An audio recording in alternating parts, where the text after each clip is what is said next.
Alright, this representative does his piece.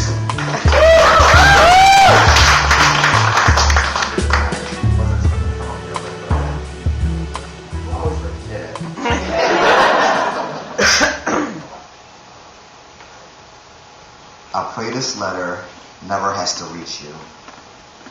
That each word can be uttered while you look up to me with your Crayola-colored eyes and an innocence made to whisper the sun to sleep. But in the event you have to read this, and the dimples in your cheeks are filled with questions and confusion that cracks your core like eggshells, I pray you never have to walk on. And the stale bitterness of misery you never have to taste, I pray that love holds you like the moon's reflection of the sun over the horizon, cupping the dawn of day. That you grow to become a woman who speaks the language of the angels, where we can never comprehend how deep your passion lies, like your life is a poem, flying from the butterflies in your stomach. But that doesn't stop us from trying to understand how closely related we are to God when you speak. I pray that you recognize no man should ever put his hands on you. Rewind. I pray that you recognize no man should ever put his hands on you.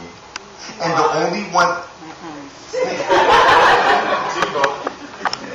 I pray that you recognize no man should ever put his hands on you.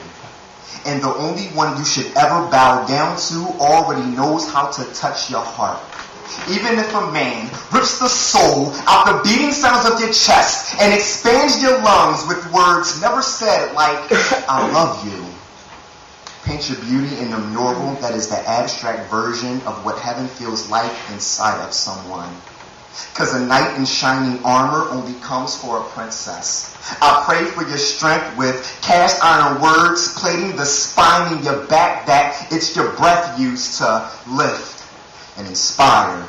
And not how you look in a freakum dress. Because Barbies are toys made to be played with and not patterned after. I'm sorry, baby girl. You were born into such misconceptions. Sick.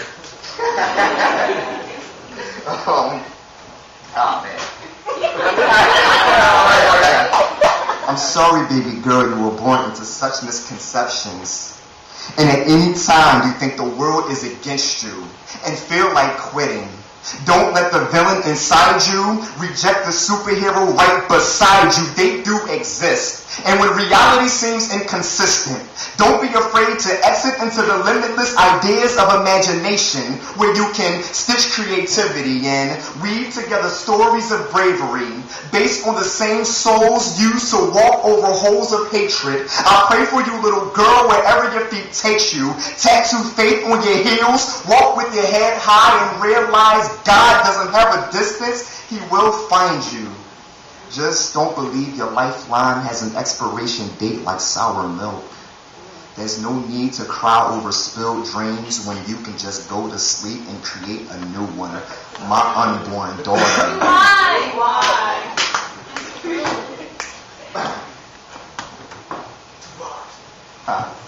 I've done half of them.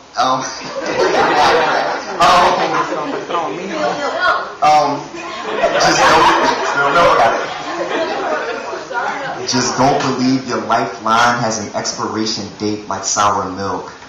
There's no need to cry over spilled dreams when you can just go to sleep and create a new one. My unborn daughter, resting peacefully somewhere, I pray you hear me.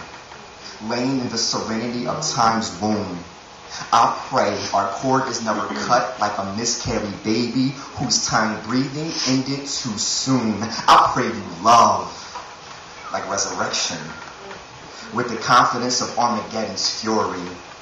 If I could only brand self-esteem on your neck like a barcode just to know you own it, I wouldn't have to worry.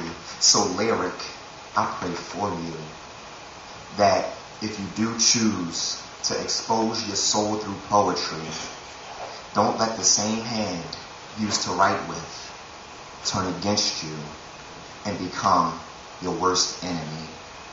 Amen.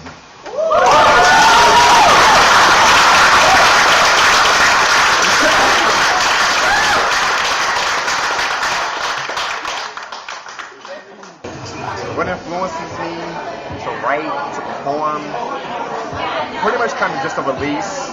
I mean, so many things going on in the world, so many experiences people have, so many experiences that I had, that I just want to tell a story, just get it out there, grab people's hearts, grab their ears, just to get them to be aware about what's going on in the world. I mean, so many people are just blinded to society and blinded to so many things, trying to get some awareness out there to the youth, to the older ones, people that don't understand spoken word. So that's one big motivation and inspiration right now.